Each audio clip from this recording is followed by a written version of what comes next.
Hi hello welcome back to our channel Dhanarenuka vlogs. బాగున్నారా అండి అందరూ? నేనైతే చాలా బాగున్నాను. మీరందరూ కూడా బాగుండాలని మనస్ఫూర్తిగా కోరుకుంటున్నాను. నేనైతే ఒక దగ్గరికి వెళ్తున్నానండి. ఇప్పుడు ఎక్కడికి వెళ్తున్నాను ఏంటి అనేది అయితే మీకు ఈ వీడియో చూస్తే అర్థమవుతుంది. దయచేసి వీడియో స్కిప్ చేయకుండా చూడండి. స్కిప్ చేయకుండా చూస్తే నేను ఎక్కడికి వెళ్తున్నాను ఏంటి అనేది అయితే తెలుస్తుంది. అండ్ మీరు నా వీడియో చూసిన వెంటనే లైక్ చేయడం కూడా మర్చిపోకండి. మీరు లైక్ చేసినట్లయితే నా వీడియో ఇంకొంతమందికి రికమెండ్ అవుతుంది. అండ్ సబ్స్క్రైబ్ చేసుకోవడం కూడా మర్చిపోకండి. మీరు సబ్స్క్రైబ్ చేసుకున్నట్లయితే నా ఛానల్ని సపోర్ట్ చేసిన వాళ్ళు అవుతారు. Please do like, share and subscribe my channel. నేను వెళ్తూ ఉంటే దారిలో తెలిసిన వాళ్ళంతా కనపడుతున్నారండి. అలా అలా అందరితో మాట్లాడుకుంటూ నెమ్మదిగా నడుచుకుంటూ వెళ్తున్నాను. ఇదైతే మా ఇంటికి దగ్గరలోనే జస్ట్ వాకబుల్ డిస్టెన్స్. ఒక 2 గల్లీలు మాత్రం మారితే సరిపోతుందండి. వచ్చేస్తుందండి నేను రావాల్సిన ప్లేస్.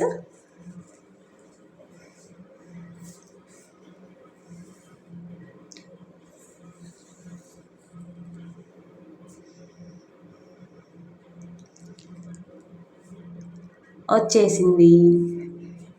ఇదేనండి. ఇదేంటంటే మా పాత ఇల్లు. మా హస్బెండ్ మరిది చిన్నప్పుడు వాళ్ళు ఇక్కడే ఉండేవాళ్ళంట, మా అత్తయ్య మామయ్య వాళ్ళు. ఇప్పుడైతే మా చిన్న మామయ్య వాళ్ళు వాళ్ళ వైఫ్, కొడుకులు, కోడలు, పిల్లలు ఉంటున్నారు. అంటే అందరికీ ఉందన్నమాట ఇక్కడ ప్లేస్. మా మామయ్య వాళ్ళ అన్నదమ్ములందరికీ కలిసి. మేము మాత్రము ఇక్కడ నుంచి మా అత్తయ్య వాళ్ళు వేరే దగ్గరికి వెళ్ళి ఇల్లు కొనుక్కొని, ప్లేస్ కొనుక్కొని అక్కడ ఇల్లు కట్టుకున్నారంట. ఇప్పుడైతే అక్కడ ఉంటున్నాము. ఇప్పుడు అర్థమైపోయింది అనుకుంటా నేను ఇక్కడికి ఎందుకు వచ్చానని. ఇది చూడడానికి వచ్చానండి, ఈ బుల్లి దూడని చూడడానికి. ఇదైతే నైటే పుట్టిందండి. మా గేదెలన్నీ కూడా ఇక్కడే కట్టేసుకుంటాము మేము. మా పాతింటి ప్లేస్ అన్నమాట ఇది. ఇప్పుడు మేము ఉంటున్న దగ్గర అయితే మేము ఉండడానికే సరిపోతుంది. ఇంకా గేదెల్ని కట్టేసుకుంటే ఏం బాగుంటుందిలే అని చెప్పేసి అన్నీ కూడా ఇక్కడ కట్టేసుకుంటామండి. మాకైతే ఒక 4-5 గేదెల వరకు ఉంటాయి. మా అత్తయ్య అయితే రోజు మార్నింగ్ పాలు తీయడానికి ఇక్కడికే వస్తుందండి. రోజు మార్నింగే కాదు, రోజు 4-5 సార్లు అక్కడికి ఇక్కడికి తిరుగుతూనే ఉంటుంది. పాలు తీయడానికని, ఒకసారి గడ్డి వేయడానికి, నీళ్లు పోయడానికని తిరుగుతూనే ఉంటుందండి. ట్రాక్టర్ అయితే దూడకు గేదెకి అడ్డం వస్తుందని చెప్పి కొద్దిగా పక్కకి తీస్తున్నాడు మా రాజు. ఇక్కడ చూడండి మా ఆయన మట్టి అంతా కిందికి లెవెల్ చేస్తున్నాడు దాన్ని.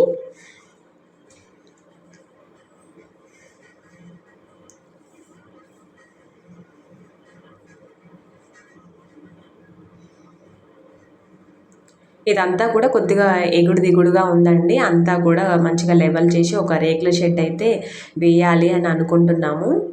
ఎప్పుడు అవుతుందో ఏమో చూడాలి మరి.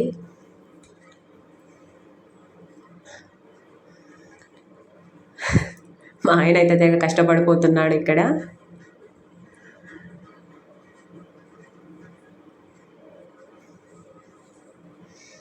వీడైతే చేతికి క్యాండిలా పెట్టుకొని మరీ వచ్చాడండి. వాడికి మామూలుగా స్కూల్కి వెళ్ళామంటే ఫీవర్ వస్తుంది, కానీ ఇలా బయట తిరగడానికి మాత్రం చాలా హుషారుగా తిరుగుతాడు. చేతనైనా చేత కాకపోయినా తిరుగుతూనే ఉంటాడండి. తిరగడానికి మాత్రం ఎక్కడి నుంచి వస్తుందో మరి ఓపిక అర్థం కాదు నాకు. పిల్లలు ఎవరైనా ఇంతేనేమో పాపం. స్కూల్కి వెళ్ళామంటే మాత్రం కడుపు నొప్పులేస్తుంది, ఫీవరు, తలనొప్పి అని నాటకాలు ఆడతారు. మొత్తానికి నాతో పాటు మా పిల్లలు కూడా వచ్చి ఇక్కడ అంతా తిరుగుతూ మంచిగా ఎంజాయ్ చేస్తున్నారు వాళ్ళైతే. మా అత్తయ్య అయితే ఇప్పుడు ఆ గేదెకి పురుడు చేయడానికి వచ్చిందండి. దానికి కూడా పురుడు చేయాలి కదా, అన్నీ కూడా మనుషుల లాగానే కదా.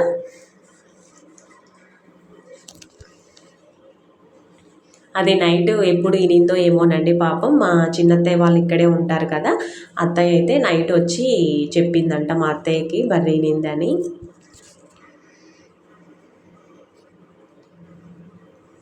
సో తను చెప్పగానే అప్పటికప్పుడు వచ్చి దాన్ని అయితే చూసి ఆ దూడే ఎక్కడ బావిలో పడిపోతుందో ఏమో అటు ఇటు తిరుగుతూ అని చెప్పి ముందే ఇవన్నీ కూడా ఇదైతే చేద బావి అండి. దానికి మీద ఇట్లా అవి ట్రాక్టర్కి వేసే వీల్స్ ఉంటాయి కదా, అది పెట్టారు అందులో పడకుండా.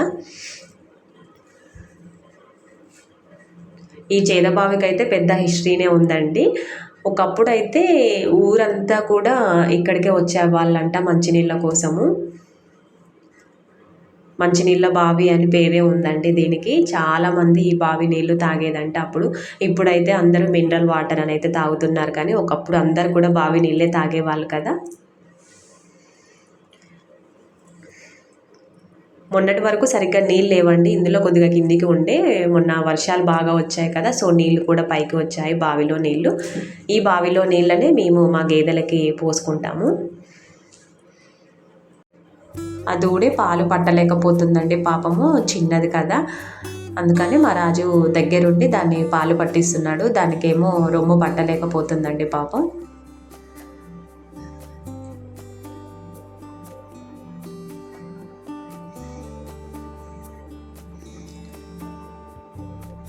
అలా పట్టిస్తే తాగుతుందండి అది.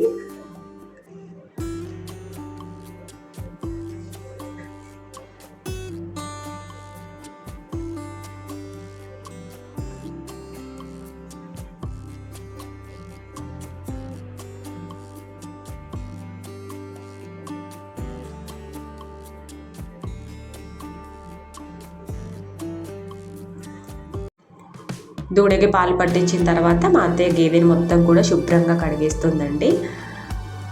మనుషుల్ని ఎంత జాగ్రత్తగా చూసుకుంటామో వీటిని కూడా అంతే జాగ్రత్తగా చూడాలి కదా. ఇప్పుడైతే కడిగిన తర్వాత దానికి మొత్తం కూడా ఆయిల్ రాస్తుంది. ఇదైతే కొబ్బరి నూనెలో ఎల్లిపాయలు వేసుకొని ఇంటి దగ్గరనే వేడి చేసుకొని తీసుకొచ్చిందండి వచ్చేటప్పుడు. అదైతే మొత్తం కూడా కడగగానే అది గేదెకి మొత్తం కూడా రాసేస్తుంది. ఒళ్ళు ఆరకుండా అంటారు కదా, అందుకని దానికి ఒళ్ళు ఆరిపోకుండా మొత్తం బాడీ మొత్తం కూడా రాసేసింది. ఇప్పుడైతే మెల్లో చెప్పు కడుతుందండి, ఇది దిష్టి తగలకుండా అంటారు కదా. ఇలాంటివి అయితే మస్ట్ అండ్ షుడ్గా చేస్తారండి విలేజెస్లో.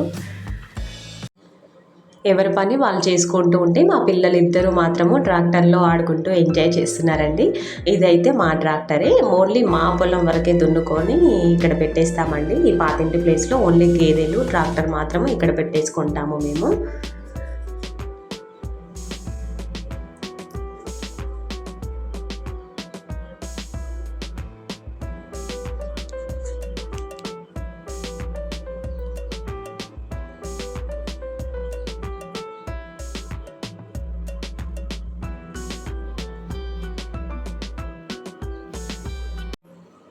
మా అత్తయ్య గేదెకి పొగేస్తుందండి. పొగేసిన తర్వాత పాలు తీస్తుంది.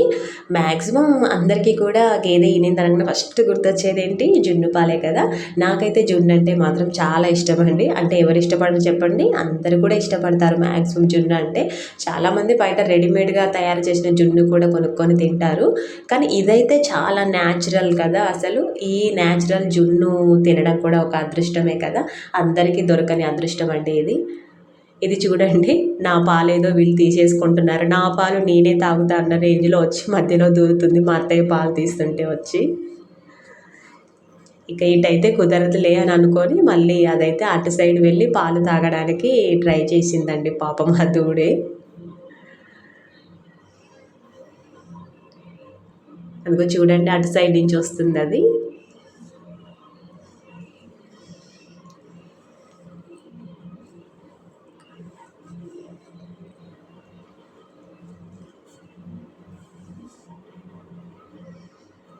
ఇంకా వీళ్ళకి ఆడింది సరిపోయిందంట, మమ్మల్ని దించండి అని చెప్తే మా హస్బెండ్ అయితే వాళ్ళని కిందికి దించుతున్నాడు.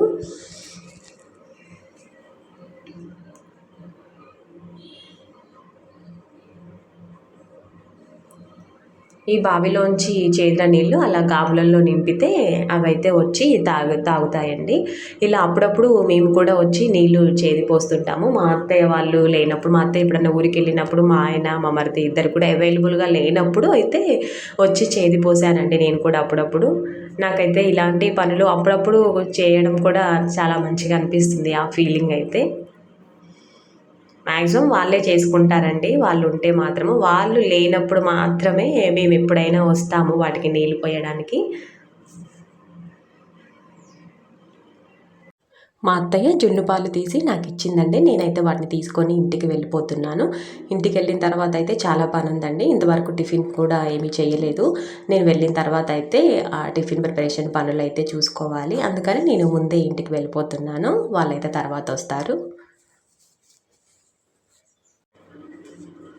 ఇంటికి వచ్చిన తర్వాత నేను టిఫిన్ ప్రిపేర్ చేస్తున్నానండి. ఈరోజు ఉప్మా చేస్తున్నాను నేను ఇడ్లీకి దోశకి కూడా ఏమీ నానపోసుకోలేదండి పిండి ఏమి కూడా.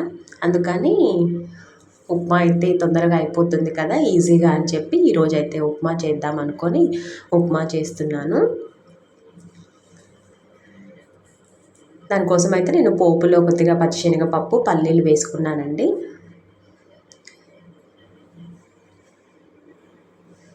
ఈ పప్పులు పల్లీలు అయితే మా పిల్లల కోసం వేస్తానండి. ఆల్రెడీ చెప్పాను, నేను చేసినప్పుడల్లా చెప్తూనే ఉంటాను. ఇవి తగిలితేనే తింటారండి వాళ్ళు ఉప్మా చేస్తే. వాటిని వేగిన తర్వాత కొద్దిగా వాటిని అయితే పక్కకు తీసుకొని పెట్టుకుంటాను నేను ఇలా. ఇప్పుడు దానిలోనే ఆనియన్స్, కరివేపాకు అండ్ పచ్చిమిర్చి అయితే నేను కట్ చేసి వేసుకున్నానండి తాలింపులో. వీటితో పాటే ఆ పప్పు పల్లీలు వేగిపోతే మొత్తం కూడా మెత్తబడిపోతాయి కదా, అంత మంచిగా అనిపించవు, కరకర అని అయితే అనవండి. అందుకని ఉప్మా మొత్తం రెడీ అయిన తర్వాత నేను కలుపుకుంటాను వాటిని, అప్పుడైతే బాగుంటాయి అవి. తాలింపు అయితే మగ్గింది కదా, నేను కొద్దిగా సాల్ట్ వేసుకుంటున్నాను అందులో.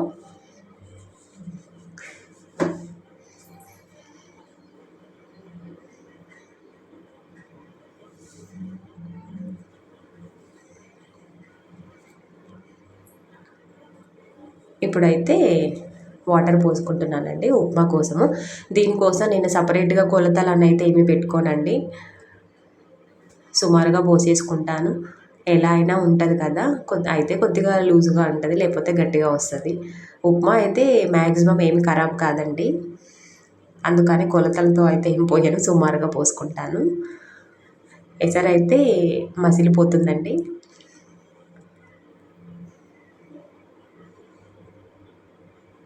ఇప్పుడు నేను దాంట్లోకి రవ్వ పోసుకుంటున్నాను.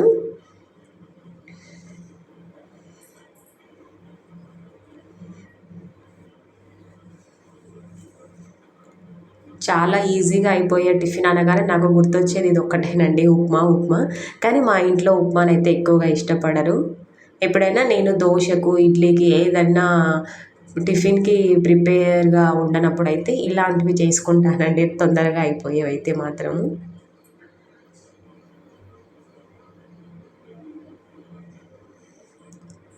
ఓకే అండి, ఉప్మా అయితే రెడీ అయిపోయింది. ఇలా అయిన తర్వాత నేను వేయించి పెట్టుకున్న పల్లీలు పప్పులు ఉన్నాయి కదా, వాటిని దీని మీద మొత్తం కూడా స్ప్రెడ్ చేసుకుంటాను. చూడండి ఎంత కలర్ఫుల్గా అనిపిస్తుంది కదా చూడడానికి. ఇలా ఏం ఉంచనండి, మొత్తము మిక్స్ చేసేస్తాను వాటిని. ఉప్మా రెడీ అయిపోయిందండి. ఇప్పుడు మేమందరం కూడా కలిసి కూర్చొని ఉప్మా తింటున్నాము. ఇదైతే మా చిన్నోడి ప్లేట్ అండి, చూడండి ఎన్ని పప్పులు పల్లీలు వేసుకున్నాడో.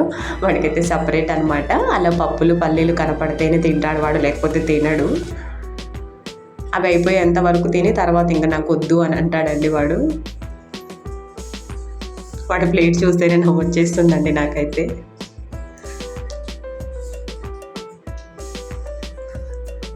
ఇక మా పెద్దోడైతే తినిపిస్తేనే తింటాడండి, లేకపోతే తినడు.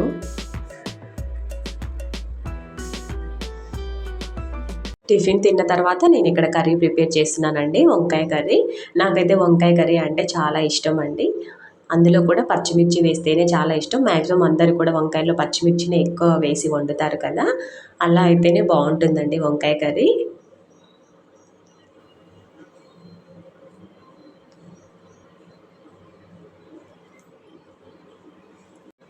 వంకాయలు మగ్గేలోపు నేనైతే మా బాబుకి జ్యూస్ ఇద్దామని చెప్పేసి ఇక్కడ బత్తాయి జ్యూస్ అయితే తీస్తున్నానండి.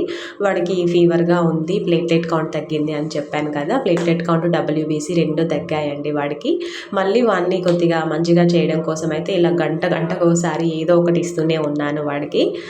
ఇప్పుడైతే కొద్దిగా పర్లేదండి, బెటర్గానే ఉన్నాడు. చాలా వరకు ఇంక్రీజ్ అయ్యాయి సెల్స్ అయితే.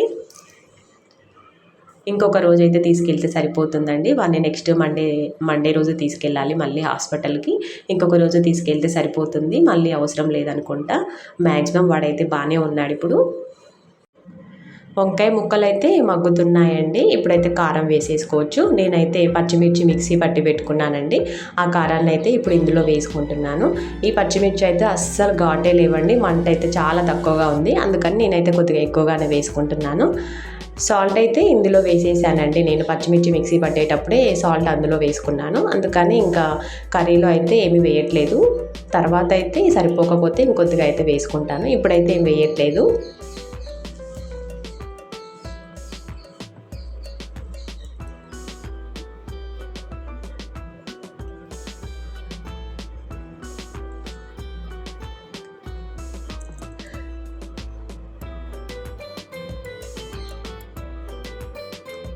దీన్ని అయితే కాసేపు మూత పెట్టి అలా ఉడకనిద్దామండి.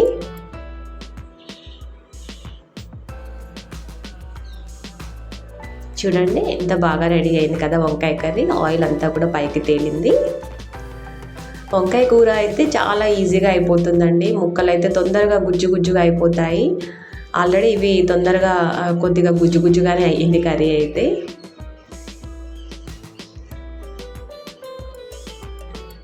రైస్ కూడా వండి పెట్టుకున్నానండి. లంచ్ అయితే అయిపోయింది ప్రిపరేషన్.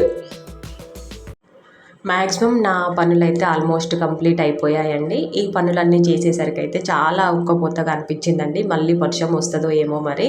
వాతావరణం అయితే చాలా ఉక్కపోతగా ఉంది. కరెంటు కూడా లేదు అసలు. నేనైతే ఈ పనులన్నీ కంప్లీట్ అయిపోయిన తర్వాత స్నానం చేశానండి. నేనైతే చాలా సింపుల్ అంటే సింపుల్గా రెడీ అవుతానండి. ఇంటి దగ్గర ఉంటే మాత్రము కుంకుమ పెట్టుకోవడం మాత్రం మర్చిపోనండి. నిన్నటి వ్లాగ్లో చెప్పాను కదా. సో నా వ్లాగ్ అయితే ఇక్కడితో కంప్లీట్ చేస్తున్నానండి. నెక్స్ట్ వ్లాగ్లో అయితే మళ్ళీ కలుద్దాం. Please do like, share and subscribe my channel. Thank you.